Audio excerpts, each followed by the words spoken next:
이 세상을 살아가다가 보면은 정말 많은 사람들이 한 길로 향하는 것을 볼 수가 있습니다. 사람들은 큰 길로 가는 것을 꿈꿉니다. 왜냐하면 안정적인 길이고 그 가운데 다른 사람들의 시선을 의식하기 때문에 누가 봐도 성공적인 삶을 살고 있다.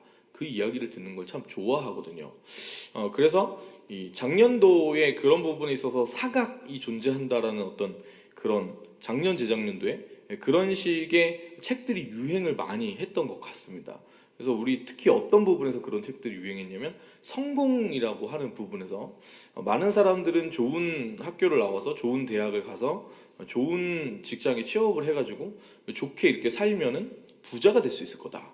소위 말해서 세상 사람들이 얘기하는 성공의 기준이 부자잖아요. 근데 그런 부자가 될 수 있을 거다라고 얘기를 했지만 어떤 책에서는 그렇게 이야기하더라는 거죠. 그렇게 해서 부자가 되려면 90세가 넘어야 된다. 그러니까 이제 안 된다는 얘기죠. 그거를 이제 부의 서행차선이라고 얘기를 하면서 오히려 성공을 하려면은 그 길로 가면 안 되고 다른 길로 가야 된다.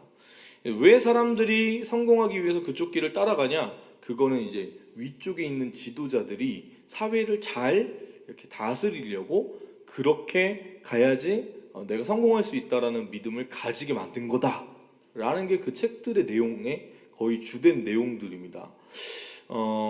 성공을 향해서 나아가려면 오히려 많은 사람들이 가는 그 길이 아니라 다른 길을 따라야 된다라고 얘기를 하는 거거든요.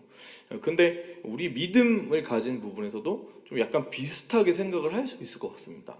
세상 사람들은 우리가 인생을 행복하고 잘 정말 그 한 번 사는 인생 잘 살기 위해서 많은 사람들이 가는 그 길을 따라가라고 이야기를 하는 것이죠. 그런데 사실 그 길 가운데 행복이 있는 것은 아닙니다. 돈을 쥔 상태에서 우리는 돈을 많이 가지면 행복할 거라고 생각하지만 실제 돈을 많이 가져서 불행해지는 경우가 굉장히 많이 있지 않습니까?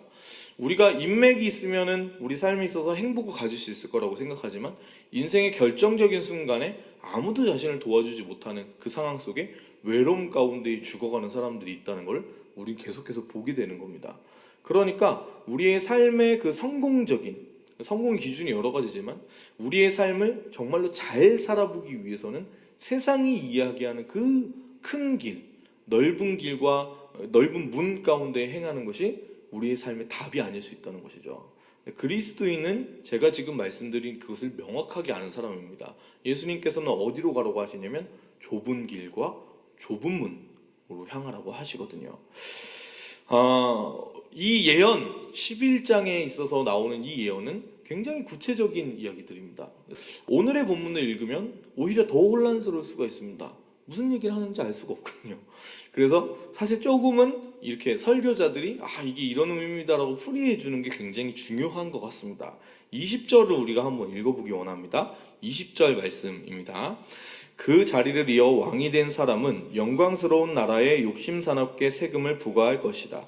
그러나 몇 날이 못 돼서 다툼이나 전쟁도 없이 아무도 모르게 죽을 것이다. 자, 어제 저희가 안티오쿠스 3세까지 이야기를 했었습니다. 사실상 이 지금 나오는 예언들은 누구를 향해서 가고 있냐면 안티오쿠스 4세를 향해서 나아가고 있습니다. 저는 그리스 로마 시대의 왕들에 대해서 좀 약간 의문을 많이 가지고 있는데 우리가 예수님 때에 이렇게 얘기되어지는 헤롯에 대해서 이야기를 하잖아요. 근데 그 헤롯이 한 명이 아닙니다. 그 헤롯이 3명 정도 얘기를 하거든요. 그래서 이제 성경을 읽을 때마다 좀 혼란이 되는데 그리스 로마 시대에 있었던 왕들을 이야기할 때도 그렇습니다. 그냥 다른 이름이 있었으면 좋겠는데 안티오쿠스 1세, 2세, 3세, 4세 이런 식으로 나오는 거예요. 11장에 있어서의 예언은 누구를 향하고 있는 거냐면 사실은 안티오쿠스 4세를 향하고 있거든요. 왜 그러냐면 이 안티오쿠스 4세가 적그리스도를 예표하는 인물이기 때문에 그렇습니다. 그런데 이 20절에서 얘기하는 이 사람은 안티오쿠스 3세의 뒤를 이은 셀류쿠스 4세를 이야기하는 것이죠. 이 20절은 개역개정과 비교해 봤을 때 우리말 성경이 굉장히 많은 차이를 보여주는 본문입니다. 개역개정에서는 뭐라고 나와 있냐면 지금 이제 우리말 성경에서는 그 자리를 이어 왕이 된 사람은 영광스러운 나라에 욕심사납게 세금을 부과할 것이다 이렇게 했지만 개역개정에서는 그 왕 위를 이을 자가 압제자를 두루 다니게 한다 이렇게 써 있어요. 완전 다른 번역인 것 같은데 여기서 이제 압제자가 재정장관을 뜻하는 것이어서 우리말 성경이 이렇게 번역을 한 겁니다. 근데 그냥 이 예언이 맞냐 안 맞냐만 말씀드리면 셀류쿠스 4세는요, 이 사람은 20절에서 자기가 보낸 압제자 재정장관인 재무장관 헬리오도루스에 의해서 죽임을 당합니다. 20절도 하나님이 예언하신 것인데 역사에 그대로 딱 나타나게 되는 사건인 것이죠. 하나님의 예언은 두루뭉실하지 않다, 이렇게 말씀드렸었습니다. 오늘도 역시나 완벽하게 역사적으로 일어난 그 일들에 대해서 하나님이 다니엘에게 알려주고 있으신 것이죠. 셀류쿠스 4세의 뒤를 이어서 나타난 사람이 바로 우리가 계속해서 이야기하는 그 유명한 안티오쿠스 4세입니다. 21절과 22절 말씀 우리가 한번 읽어보겠습니다. 그의 뒤를 이을 사람은 낮고 천한 사람으로 왕의 영광스러운 자리를 받지 못할 사람이다. 그러나 그는 평화로울 때 와서 음흉한 꾀를 써서 그 나라를 차지할 것이다. 엄청난 군대가 넘치는 물같이 휩쓸고 가면 그 군대와 동맹한 왕도 모두 그에게 깨질 것이다. 자, 이 안티오쿠스 4세는 아버지 안티오쿠스 3세가 로마와 협정을 맺을 때에 인질이 되는 사람입니다. 그래서 로마에 15년간 잡혀 있었던 거거든요. 그러니까 사실은 그냥 인질로 로마에 계속 15년 동안 있었던 거죠. 그러니까 그만큼 이 사람 존재감이 원래 없었던 사람이에요. 본래는 누가 이렇게 왕이 되기로 했었냐면 이 안티오쿠스 4세가 아니라 4세의 형이 왕이 되기로 이렇게 내정되었던 사람입니다. 근데 이 사람이 이제 15년간 잡혀 있다가 이제 풀려나게 되면서 한 가지 소식을 듣게 되는데 그 소식이 무엇이었냐면 자기 형의 암살 소식을 듣게 되는 것이죠. 그러니까 본래 왕위를 이을 사람이 사라지게 된 겁니다. 그때 안티오쿠스는 또 다른 소문을 듣게 되는데 셀류쿠스 4세를 죽인 헬리오도루스가 정권을 장악하기 위해서 지금 뭔가 행동을 하고 있다라는 소문을 듣게 되는 것이죠.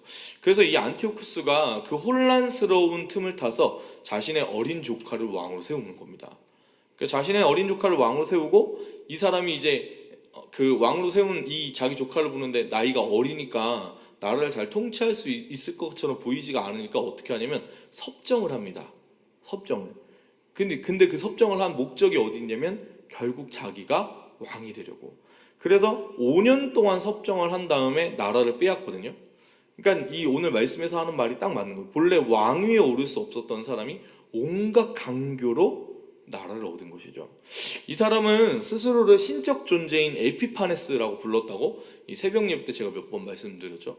근데 성격 자체가 너무나 괴팍한 거예요. 이 사람이 너무나 이상한 사람인 거예요. 그래서 사람들이 이 사람을 에피파네스라고 안 부르고 미치광이라는 뜻의 에피마네스라고 바꿔서 불렀습니다. 안티오쿠스 4세는요, 강교하고 잔인하고 어리석고 탐욕적인 사람이었습니다. 그는 원래부터 왕위를 이을 자격이 없었기 때문에 왕족으로서 가져야 되는 기본적인 품위, 예의 이런 것이 없었던 사람입니다. 그저 모략과 갖은 말솜씨를 가지고 원하는 것을 딱 바라봤을 때 그것을 그냥 차지해야만 하는 그런 비열함을 가진 사람이었죠.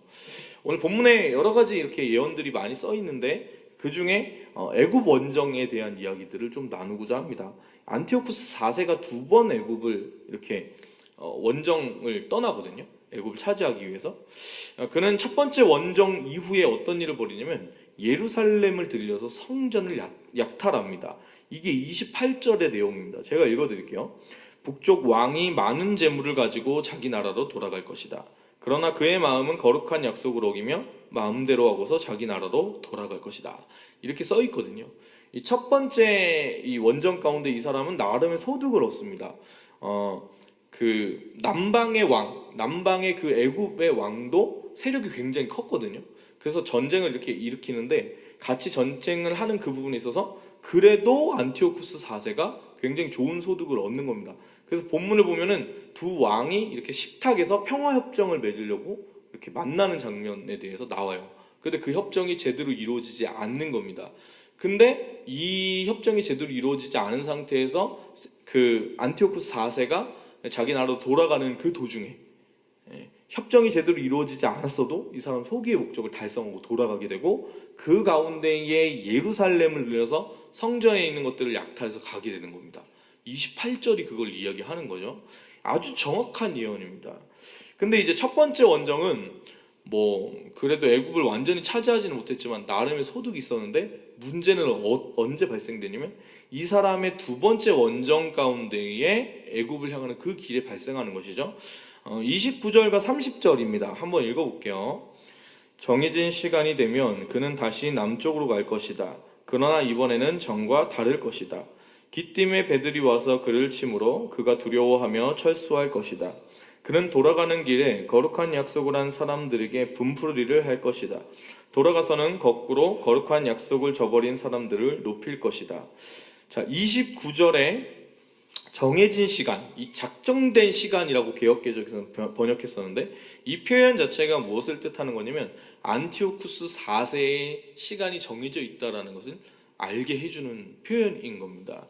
세상에 그 나라의 왕들이 가진 시간은 영원할 것처럼 보이지만 사실은 그 기간이 정해져 있는 것이죠. 여러분, 우리의 삶도 지금 이렇게 살아가다 보면 영원할 것처럼 느껴질 때가 있습니다.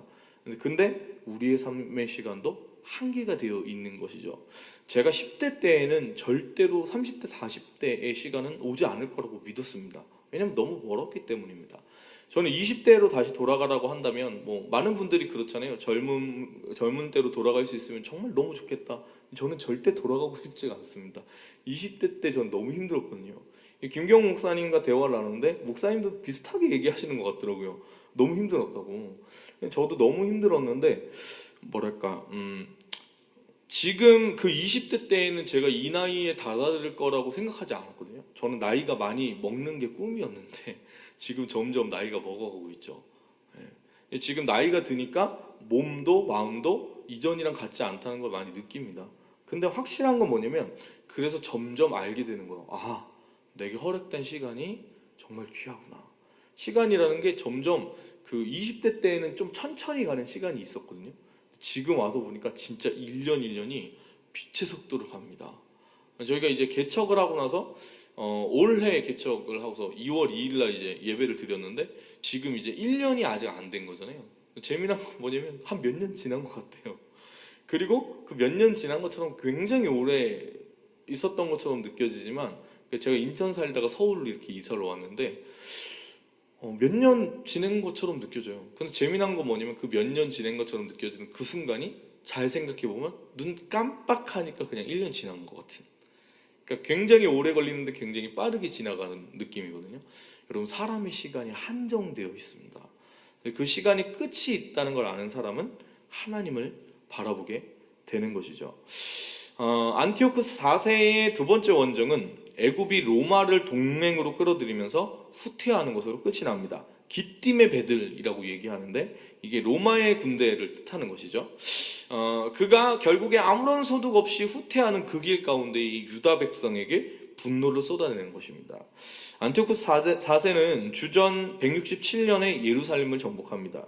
그리고 그 이후에 이 사람이 무슨 일을 행하느냐? 하나님께 매일 드리는 제사를 없애버립니다. 본문이 이야기하는 거는 아예 똑같은 일이 발생하는 거예요. 그리고 그해 12월에는 이 사람이 어떤 일을 하냐면 성전 안에 하나님이 미워하시는 물건을 세웁니다. 그 물건이 어떤 것이었냐면 성전의 번제단을 치우고 이교의 제단을 그 가운데 세운 것이죠. 그러니까 진짜 상상할 수 없는 일이 일어나는 거예요. 근데 이 32절에서는 이 안티오쿠스 4세가 정말 미치광이라고 불릴 정도로, 제가 지난번에도 말씀드렸던 것 같은데, 이 사람의 죽은 그 날을 유대인들이 명절로 아직까지도 그 명절로 지킬 정도로 정말 최악의 왕이었는데, 이 안티오쿠스 4세에 대항하는 믿음의 사람에 대한 이야기가 32절에 나오는 겁니다. 32절입니다.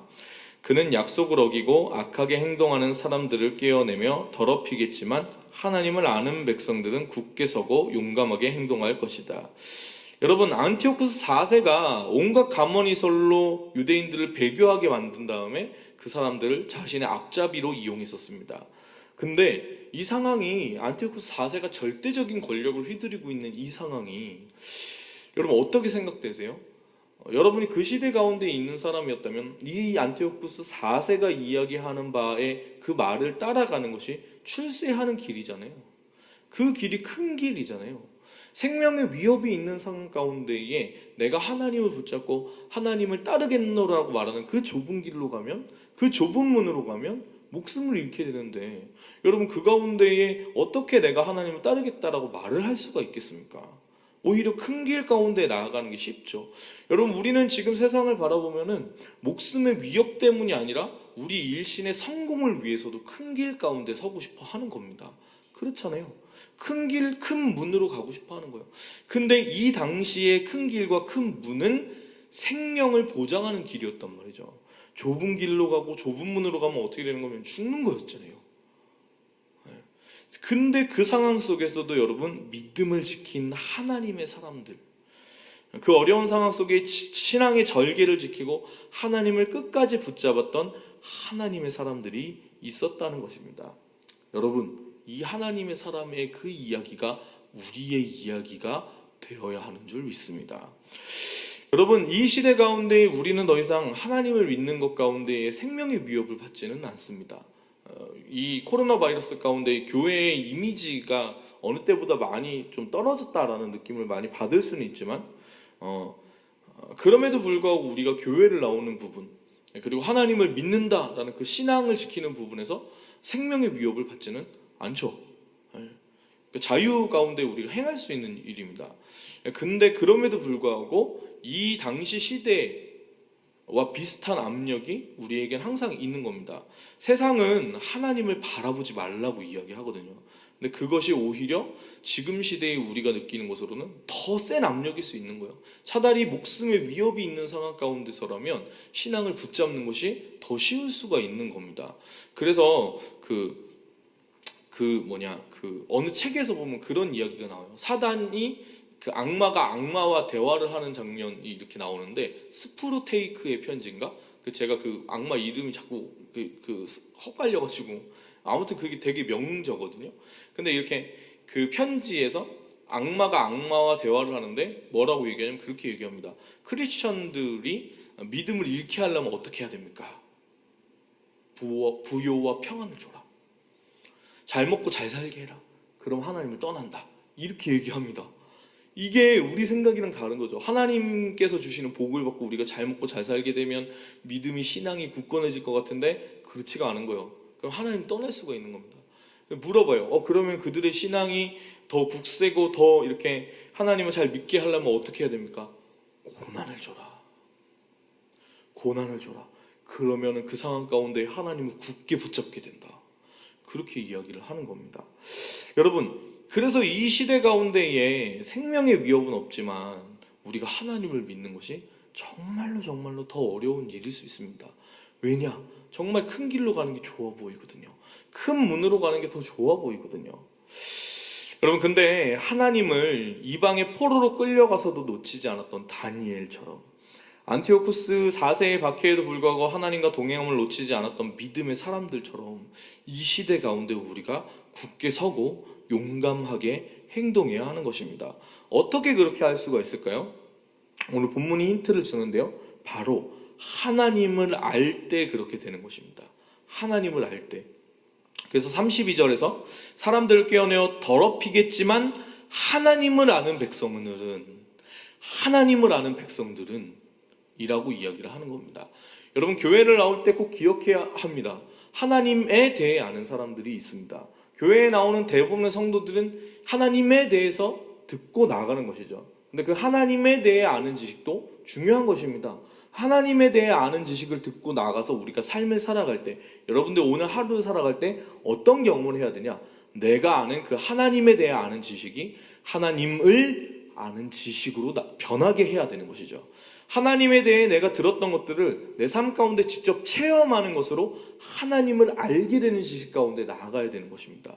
그러면 우리가 하나님을 알게 되고 그 가운데 하나님과 깊은 관계 가운데 하나님을 믿는 믿음이 자라게 되는 것이죠. 그러면 그 관계성 안에서 우리가 어디를 향하게 되냐면 좁은 문과 좁은 길로 향하게 됩니다. 아주 간단한 겁니다. 여러분, 이것은 사랑과 똑같습니다. 제가 우리 아내를 만나가지고 이렇게 그 신앙생활을 하는 거죠. 아내를 믿는 믿음으로 살아가는 겁니다. 저희 아내가 저를 믿는 믿음 가운데 살아가는 거죠. 사실 제가 아내를 믿는 믿음 가운데 살아가는 그 믿음 생활, 부부간의 믿음 생활은 좀 편안할 수 있습니다. 우리 아내는 어떤 사람이냐면 정말 달라지는 부분이 없는 친구거든요. 순수한 친구예요. 그래가지고 믿을 수가 있어요. 근데 저는 이제 늘 걱정이 되는 거죠. 우리 아내가 나를 믿을까? 제가 볼 때 저는 믿음직한 사람이 아니거든요. 그 믿음 생활하는 저 사람이 얼마나 많이 쉽지 않을까요? 근데 이제 한 해, 두 해, 세 해, 네 해 겪어보고 알게 되는 겁니다. 아, 그래도 이 사람이 이런 부분에서는 믿을만하다. 그때 그렇게 엮어진 끈끈한 관계는 다르겠죠. 연애와는 같지 않겠죠. 저희 부부가 한 5년, 6년 됐는데 그런데 한 10년, 20년 이렇게 맺어진 부부 관계는 더 그렇겠죠. 근데 그런 식으로 하나님을 알게 되는 믿음 가운데 나아가는 겁니다. 그 끈끈한. 그래서 아는 거예요. 좁은 문으로 가는 거, 좁은 길로 가는 것. 우리 아내가 저를 사랑해서 같이 사는 것이 좁은 문과 좁은 길로 가는 겁니다. 근데 그 삶이 괴롭겠죠. 괴로운데 그 길을 가는 것은 기쁨이 있고 당연한 겁니다. 왜냐하면 사랑하기 때문이죠. 자기 자녀를 이렇게 바라보면 사랑하는 그 길이 좁은 문과 좁은 길이죠. 근데 좁은 문이라고 좁은 길이라고 그 길을 가지 않으시겠습니까? 당연히 가는 겁니다. 왜? 우리의 자녀이기 때문에, 자녀를 사랑하기 때문에 가는 것이죠. 우리의 삶에 그건 당연한 거예요. 언제 당연해지냐? 사랑하게 될 때. 여러분, 하나님을 알게 되면 하나님을 사랑하게 되는 줄 믿습니다. 그럼 우리에게 늘 좋은 일이 있고 늘 승리하는 일만 있는 것은 아니거든요. 33절과 34절, 35절을 보면은 이 하나님을 알게 되는 백성들이 신앙의 절기를 지키지만 그들 가운데 어떤 일들이 있을지에 대한 설명을 해줍니다. 영적인 안목이 있었던 사람들은 백성들에게 성경을 가르치고 기도회를 인도하고 다시 오신 메시아에 대한 소망을 잃지 않도록 노력했습니다. 안티오코스 4세의 박해 가운데. 그런데 그 사람들 가운데 뭐가 기다리고 있었냐면 칼날과 화형, 투옥의 험난한 처벌들이 그들 앞에 늘 있었던 것이죠. 여러분, 이들은 약해져서 견디지 못할 것처럼 보였습니다. 말씀이 이야기하는 바가 정확한 것인데 그 가운데에 얼마나 핍박이 심했으면 안티오코스 4세를 향해서 저항하는 세력들이 일어났습니다. 그 당시에 지도자였던 마따디아와 유다 마카비라는 사람, 그래서 이제 마카비가 유명하기 때문에 마카비 혁명이라고 이걸 부르는데 안티오쿠스를 향해서 게릴라전을 펼칩니다. 그러니까 감히 전폭적으로 대항해서 일어나지는 못하는 것이죠. 그리고 그런 상황 속에서 많은 위선자들이 안티오쿠스 4세와 그리고 이 믿음의 사람들 사이에 속이는 자들로 서 있었던 겁니다. 세상은요, 우리 가운데 늘 어려움을 줍니다. 비열하고 잔인한 세상이죠. 하나님께 나아가는 우리는 이 세상을 어떻게 견디고 버틸 수 있을까요? 그것은 바로 다니엘의 삶을 기도가 관통했던 것처럼 성도는 기도로 이 세상 가운데 힘든 전투 가운데 버텨나가는 거죠. 성도의 기도는 우리를 신앙의 그 절개 가운데 굳건히 서게 하는 것입니다. 핍박이라는 것은, 고난이라는 것은 너무나 힘든 시간이죠. 그런데 그 시간들이 우리 가운데에 우리 믿음을 다시 돌아보게 합니다. 그래서 35절은 이렇게 얘기합니다. 백성들은 단련되고 깨끗해지고 하얗게 돼 마지막 날까지 이르게 될 것이다. 여러분의 삶 가운데에 고난이 있으십니까?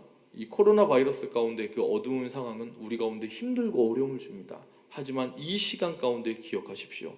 하나님을 믿는 믿음 붙들고 나아가는 하나님의 백성은 이 가운데 그 믿음이 단련되어지고 깨끗해지고 하얗게 되는 줄 믿습니다. 오늘 그 하루도 하나님 붙드는 기도를 붙잡고 주님 하고 주님 그 믿음 가운데 부르짖으며 오늘 하루 담대하게 우리의 믿음의 그 좁은 길과 좁은 문으로 향하는 저와 여러분이 되길 간절히 축원합니다.